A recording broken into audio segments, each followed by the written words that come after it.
Hi guys, my name is David and welcome back to my channel. Today I am going to be reviewing the next book in Carl John Lee's backlog of books. For those of you who aren't aware, I've got all these books from this extreme horror author, and I'm just going through all of them one at a time and reading them because I'm so in love with this author's writing style and books and imagination. And yeah, I just really love his stuff.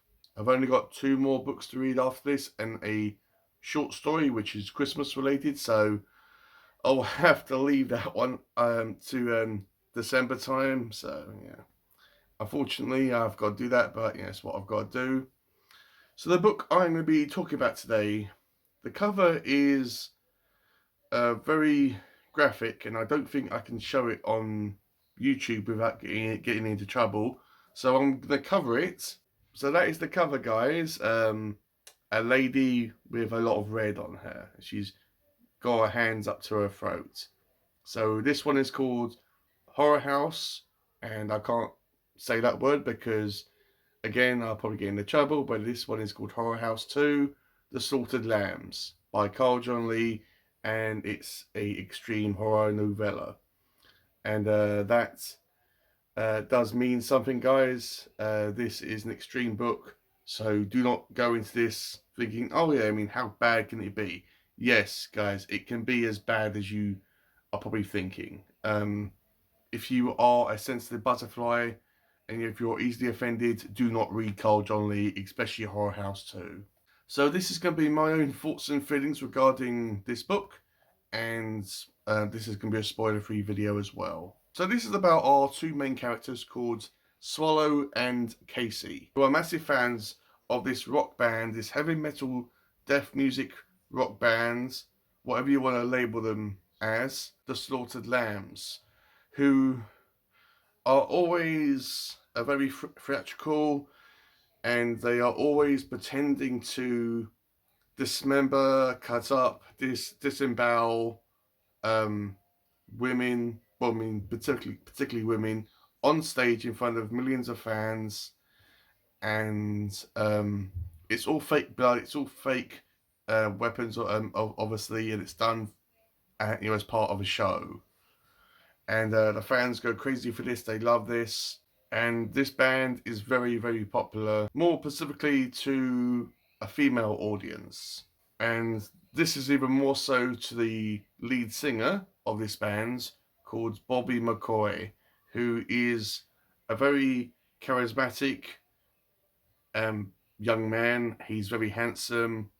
He's got a great singing voice, and of course the ladies all have a crush on him. Now, Swallow has a massive crush on Bobby, and she fantasizes about being with him romantically and, yeah, in that other special way. I've got to watch what I say for this book. Um, and she has a massive crush on him, and she's constantly thinking about getting with him, and more specifically, in the bedroom. And it's not. I suppose it's not just a crush with Swallow. She's in love with Bobby with all of her heart and soul. She absolutely worships him. So after a accident that Swallow and Casey have at this rock concert, which we are introduced at the beginning of the book, Bobby comes to Swallow's rescue and pulls her out of the crowd and invites Swallow and Casey to their home, which is called the Slaughterhouse.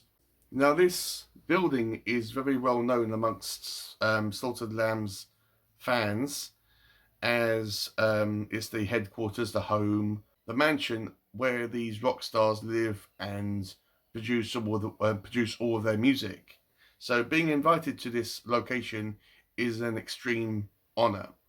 So they both get into this bus with a massive group of young female fans, all eager to go to this house. Now they all know what's going to happen. They all want to get sexually involved with all these rock band members and find out what really goes bump in the night.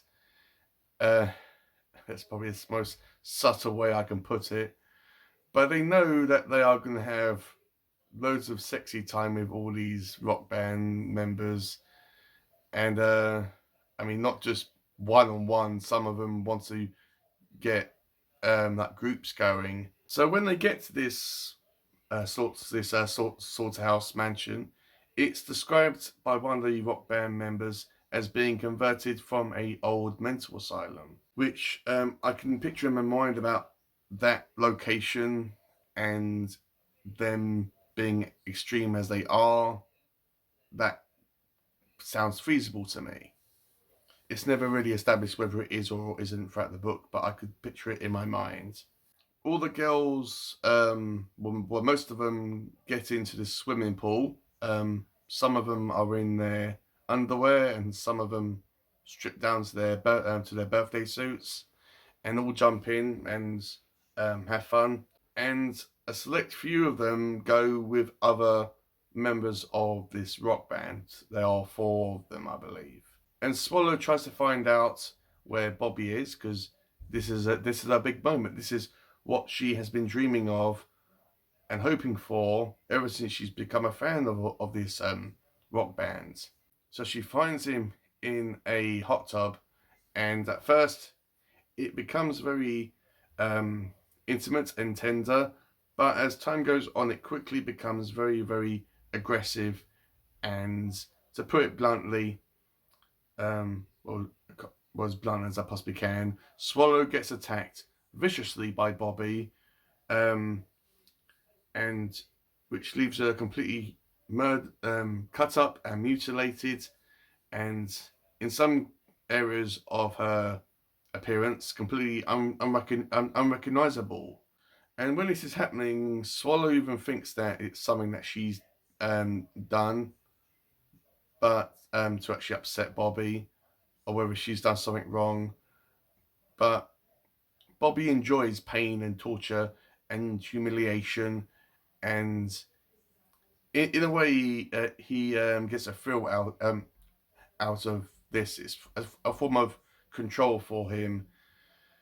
And yeah, after doing a Jack the Ripper on Swallow, all the other girls seem to be hunted down. After it's found out by the other band members what Bobby has done with Swallow, they execute all of the girls in the swimming pool, and that only leaves a small handful of them that are with these other rock band members in different parts of this mansion.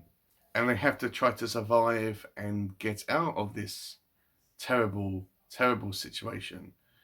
Casey at this point is with another girl called Beth, and they have gone off with I think the lead guitarist. Is completely oblivious to the fact that they just want to, have sex with him. He just wants to play the music, and he just thinks, well, I'm more than that. I'm more about, I'm more about the music more than about, doing that. So after they find out that this is not going to work, they decide to, experiment on each other, which results in Casey finding out that she is a lesbian and that she is extremely attracted to Beth, and vice versa. This is a very sweet and intimate relationship that Casey and Beth have in this book. Sorry guys, the doorbell went off and the postman gave me a box of books I was waiting for.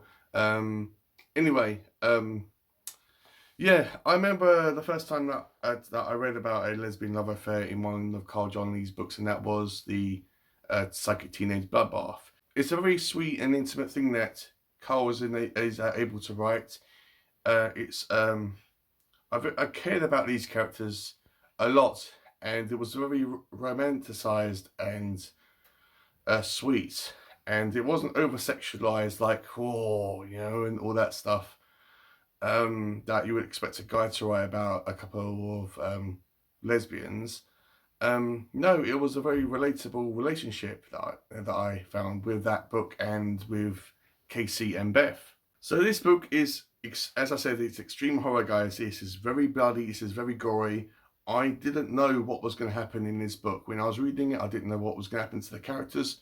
I didn't know who was going to survive and who was going to get killed.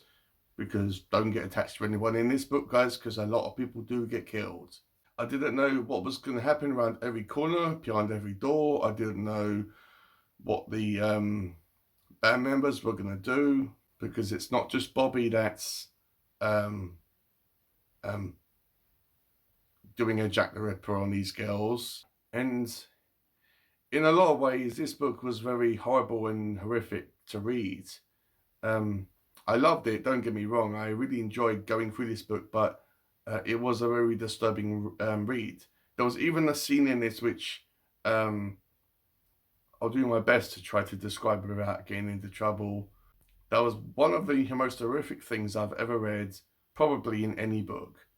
And that was when Casey and Beth had to